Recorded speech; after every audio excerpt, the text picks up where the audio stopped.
Hello， 大家好啊！歡迎嚟到 Nicky Sir 傾整錶。今日我哋要整嘅係一隻上世紀70年代嘅勞力士6694。6694係勞力士末代嘅手卷錶，所以喺成個手錶歷史入面，佢都有舉足輕重嘅位置㗎。咁呢隻手錶就搭載咗1210型號嘅機芯，佢嘅振頻呢就係18000轉嘅。咁既然佢係一隻爺爺級嘅手錶啦，咁自然問題都特別多嘅。咁所以跟住落嚟，我哋不如聽下 Nicky Sir 點樣講啦。今日我哋要介紹一隻勞力士古董錶6694，一個手上面嘅機芯。呢隻錶嘅狀態呢都幾殘嘅。先介紹下幾個 case 啦，後邊啦，螺紋嗰邊咧已經完全腐蝕。呢個 case back 其實底上高啊都已經鏽蝕得非常之犀利啦。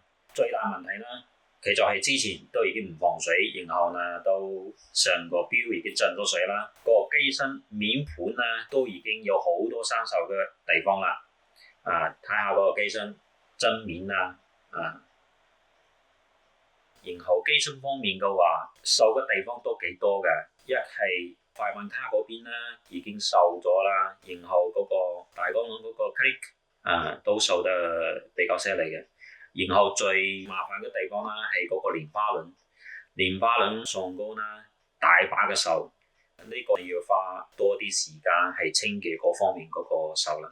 然後呢，其實呢個呢佢嘅膠鏡都已經幾花啦，所以呢之後呢幫更換一個新嘅膠鏡。而家發現咗嗰個 case 把管嗰個位呢有一條裂紋，所以如果拆嗰個把管呢都有機會令到嗰個裂紋放大咗，所以呢而家就暫時都唔換嗰個把管啦。喺嗰個面角螺絲有一邊嗰個螺絲窿位已經唔見咗啦，另外一邊嗰個螺絲鎖緊嗰個面角嗰個螺絲呢完全都吞唔到嗰個螺絲啦，所以都要轉咗嗰個舊嘅螺絲出嚟用。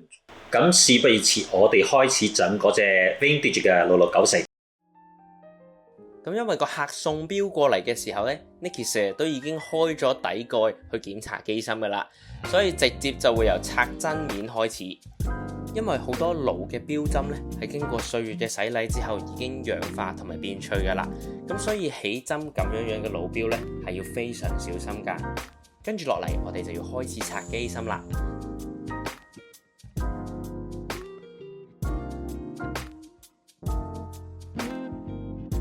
頭先 Nicky Sir 都有介紹到嘅，咁機芯呢係之前係入過水噶，所以好多零件都生鏽噶啦。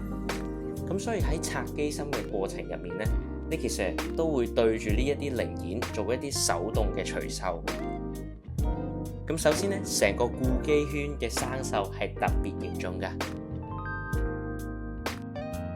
咁然後上面嘅螺絲呢都要除鏽噶。跟住我哋仲要再補翻之前遺失咗嘅螺絲。咁正如頭先 Nicky Sir 睇到嘅蓮花輪呢，呢度會重點處理。咁如果唔係呢，就會令到手錶喺走時嘅精準度上面有好大嘅負面影響噶啦。好，咁依家我哋終於將生鏽嘅零件全部都清理乾淨啦。咁成個機芯都拆散咗噶啦。咁跟住以下落嚟呢，我哋就會將零件放入全自動洗油機入面作一個清洗嘅。咁過咗40分鐘之後啦，我哋攞翻個零件出嚟，咁開始裝翻機芯。咁喺裝機芯嘅過程入面呢，Nicky Sir都會對機芯嘅零件再次調色同埋點油嘅。好啦，咁依家機芯嘅主體部分呢，就已經裝完啦。跟住落嚟嗰一步呢，就係調快慢，緊接住上面嘅步驟呢，就係我哋要裝日曆盤、針面、把頭呢3個部分啦。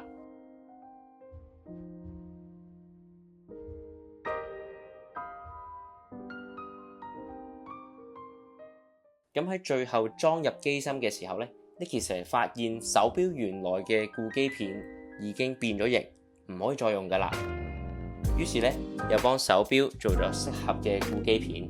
最後 Nicky Sir 將手錶掛機72個鐘。咁咁如果冇問題嘅話呢，就會交翻俾標主噶啦。我哋手錶維修都有1年嘅保養嘅。咁如果期間標主發現手錶走時方面出現咗任何嘅問題呢，Nicky Sir都會免費咁再對手錶進行維修或者保養嘅。今日我哋嘅手錶維修就分享到呢度啦。如果大家中意我哋呢條片嘅話，咁就記得 like 我哋呢條片 ，subscribe 我哋嘅 channel， 或者喺下面留言話俾我哋知下一隻錶你想睇乜嘢手錶嘅維修啦。咁我哋下次再見啦，拜拜。